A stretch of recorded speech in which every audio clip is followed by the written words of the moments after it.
هالمرة ما راح تقطعها يا لجامي. رونالدو خذ الكورة.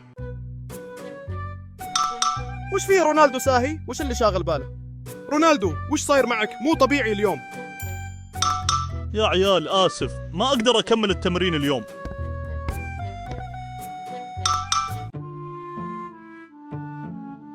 ما أدري وش أسوي الحين. حتى الموسم الجاي ما راح نلعب في دوري أبطال آسيا للنخبة. ميسي ما قدم شيء الموسم ذا، ومع كذا بيلعب في كأس العالم، وأنا اللي شايل الفريق وهداف الدوري. أجلس؟ ما يصير ذا الكلام. ما في وقت، لازم ألاقي حل قبل ما يفوت الأوان. لقيتها.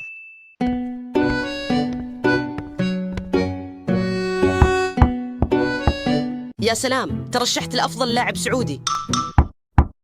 وش السالفة؟ مين اللي طق الباب بهالساعة؟ خلني أشوف مين عند الباب. ها رونالدو، وش جابك؟ تحتاج شيء؟ سالم، تقدر توديني للمدرب؟ أبغى أكلمه بشيء ضروري. تبغى تكلم مدربنا إحنا؟ وش سبب هالزيارة يا رونالدو؟ يا كابتن الشلهوب، في شيء في بالي وأبغى أطلبه منك بصراحة. تكلم يا رونالدو، وش بخاطرك؟ صراحة أنا أبغى أنضم للهلال، أبي ألعب معكم كأس العالم للأندية. تنتقل للهلال وتلعب معنا المونديال؟ إيه، أشوف أن الهلال يقدر يحقق شيء كبير، وأنا أبغى أكون جزء من هالشيء. شوف يا رونالدو، بصراحة الحين ما نحتاج مهاجم، عندنا ميترو مهاجمنا الأساسي. يا كابتن الشلهوب، مع كامل احترامي لك وللفريق، أنا أبغى ألعب للهلال وأبغى أكون المهاجم الأساسي. رونالدو، وجودك شرف لأي فريق، بس عندنا ميترو وما نحتاج نغير شيء الحين. أنا ما جاي أخذ مكان أحد، أنا جاي أثبت أني أستحقه، وخلني أقولها بصراحة، أنا أشوف نفسي أفضل من مترو. بتقول إنك أفضل من ميترو؟ يا رونالدو شكلك ما تابعت وش قاعد يسوي معنا. عشان كذا أنا بتحداه 1 ضد 1. إذا فزت عليه أنا ألعب كأس العالم للأندية مع الهلال، وإذا خسرت أنسحب وما أتكلم عن الانتقال مرة ثانية.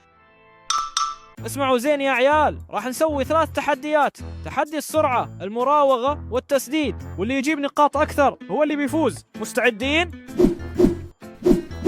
يلا يا عيال، 3 2 1 انطلاق. حتى لو كبرت بالعمر ما راح تسبقني يا مترو. نقطة لرونالدو. أهم شيء عندي إن رونالدو ما يمر. الحين دورك يا مترو. نقطة لميترو.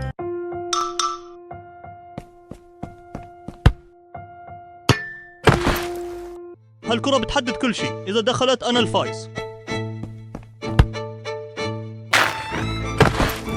سجلها رونالدو، خلاص فاز بالتحدي. شوف يا رونالدو، ايه فزت وانا اعترف بهالشيء، بس زي ما تعرف انا اصلا ما ضامن مكاني، باي لحظة ممكن يغيروني ويجيبون مدرب غيري، يعني القرار مو بيدي. بس تقدر تسأل الجمهور اذا القرار كان بيدهم، هل بيختارون انك تلعب معنا ولا لا؟ إيه، قولوا لي يا عيال في التعاليق، تقبلون أكون أنا مهاجمكم بدل مترو؟